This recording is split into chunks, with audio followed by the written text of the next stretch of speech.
একটা হচ্ছে রাজনীতির বহিরাবরণ, সে বহিরাবরণের মধ্য দিয়ে নানা পক্ষী প্রতিযোগিতা চলবে। সামনে নির্বাচন আসছে, এই নির্বাচন কোন পদ্ধতিতে হবে, কি হবে, সেটার জন্য যে এক্সপেরিমেন্টাল একটা সময়, পরীক্ষা নিরীক্ষার যে সময়, সেই সময়টা না দিয়ে আগে নির্বাচনের মাধ্যমে একটা কাঠামো তৈরি করা উচিত।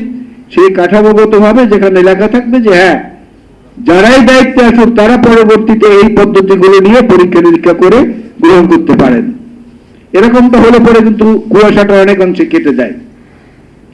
গোলঘরে বসে থাকলে আমাদের কোনো লাভ হবে না, লাভ হবে দাদাদের আর দিদিদের। যারা ওখানে বসে দাদারা খাবার দাবার দিচ্ছেন আর দিদি কথা বলছেন, সে অবস্থাটা তৈরি হবে।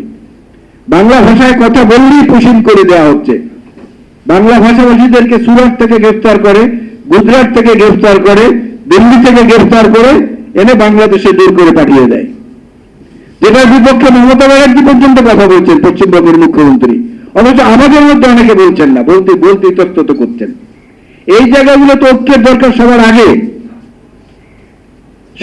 ঐক্যের দরকার একটা জায়গায়, যেটা আমরা সবাই অনুভব করি, কিন্তু আসলে আমরা সেই অনুযায়ী কাজ করি না। সেটা হচ্ছে যে আমাদের মধ্যে মতবিরোধ, মতভিন্নতা এটা থাকবে। গণতন্ত্রের সৌন্দর্যই তো মতভিন্নতা।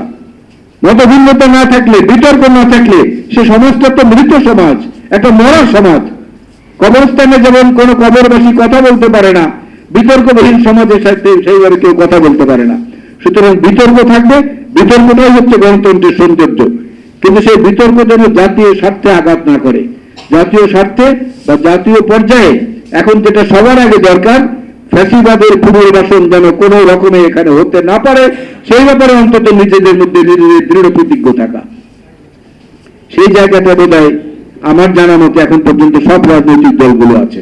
তো এক্ষেত্রে তো আমাদের একটা জাতীয় ঐক্যমত প্রতিষ্ঠিত হয়েই রয়েছে।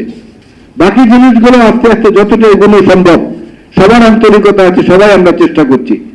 তার মধ্যেই একটু হৃদ্যতা, আরেকটু অনুস্বর, খণ্ডতা, বিসর্গ, চন্দ্রবিন্দু এদেরকে যুক্ত করে যদি একটি নতুন শব্দ, একটি নতুন বাক্য, একটি নতুন গল্প, একটি নতুন ইতিহাস সৃষ্টি করা যায়, সেটাই হবে আমাদের বাংলাদেশের সমস্ত মানুষের জন্য কল্যাণকর একটি ব্যবস্থা। আমি মনে করি জনতার অধিকার পার্টি, তরুণ নেতা তারিকুল ইসলাম আজকে আলোচনা সভার আয়োজন করেছেন। আরো গুরুত্বপূর্ণ জাতীয় নেতারা আসবেন, তারা বলবেন, তার মধ্যে থেকে একটা নির্যাস দিয়ে আমরা আমাদের ভবিষ্যৎ পথ রচনা করব। এই প্রত্যাশা নিয়ে আপনাদের সবাইকে আবারও ধন্যবাদ জানিয়ে আল্লাহ হাফেজ।